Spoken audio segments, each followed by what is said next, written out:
Hi viewers, మన MS వర్డ్లో చిన్న చిన్న కమాండ్స్ అండి. ఈ బోల్డ్, ఇటాలిక్, అండర్లైన్ ఇలాంటి ఆప్షన్స్ యూజ్ చేసేటప్పుడు మనకి ఒక సింగిల్ క్యారెక్టర్, ఒక single word, single line use అవుతుందండి. కానీ అలా కాకుండా మనం చూడండి, రెఫరెన్స్ ట్యాబ్ ఉంది చూసారు కదా. ఈ రెఫరెన్స్ ట్యాబ్లో ఈ table of contents, insert footnote, insert endnote, marks entry, marks citations ఇవన్నీ యూజ్ చేసేటప్పుడు మనకి మ్యాటర్ అనేది చాలా ఎక్కువగా కావాల్సి వస్తుందండి.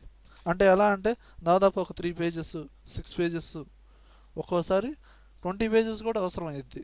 అంటే అలాంటి ఎక్కువ మ్యాటర్ ఉంటేనే అలాంటి కమాండ్స్ అనేది ఎందుకు యూజ్ అవుతాయో క్లియర్గా అర్థమైద్ది. మరి మనం 6 పేజెస్ మ్యాటర్ రావాలనుకోండి, 6 పేజెస్ మ్యాటర్ టైప్ చేస్తూ కూర్చుంటామా?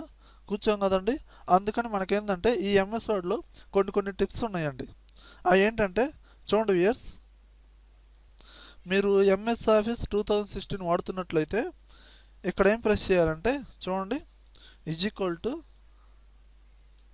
ర్యాండ్, స్మాల్ లెటర్స్ అయినా క్యాపిటల్ లెటర్స్ అయినా ఏదైనా కొట్టచ్చు వ్యూయర్స్.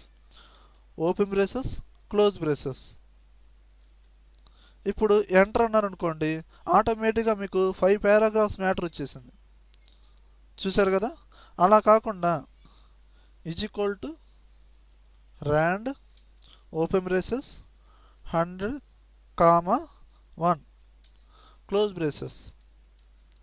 ఇప్పుడు ఎంటర్ కొట్టారనుకోండి, ఆటోమేటిక్గా మీకు ఏమైంది, 5 పేజెస్ మ్యాటర్ వచ్చింది. ఓకేనా. అలానే ఇక్కడ మనం ఏం చేయొచ్చు అంటే = ర్యాండ్ పక్కన మనం 100,2 కొడితే 5 పేజెస్ బదులు 7 పేజెస్ వస్తుంది. 3 కొట్టామనుకోండి ఇంకొంచెం ఎక్కువ పేజీలు వచ్చింది. అలా 10 కొట్టామనుకోండి ఇంకొంచెం 30 పేజెస్, 70 పేజెస్ వచ్చేస్తూ ఉంటాయి ఆటోమేటిక్గా. అంటే ఏంది, అక్కడ వాల్యూ పెరిగే కొద్దీ ఆటోమేటిక్గా మీకు పేజెస్ అనేది ఇంక్రీజ్ అవుతూ ఉండిద్ది. ఓకేనా. చూడండి వ్యూయర్స్, అదే కనుక మీరు ఎంఎస్ ఆఫీస్ 2007 కానీ 2010 కానీ మెయింటైన్ చేస్తున్నారు అనుకోండి, మీరు = rand, open braces, close braces అన్నారు అనుకోండి, 3 పారాగ్రాఫ్స్ మ్యాటర్ వచ్చింది.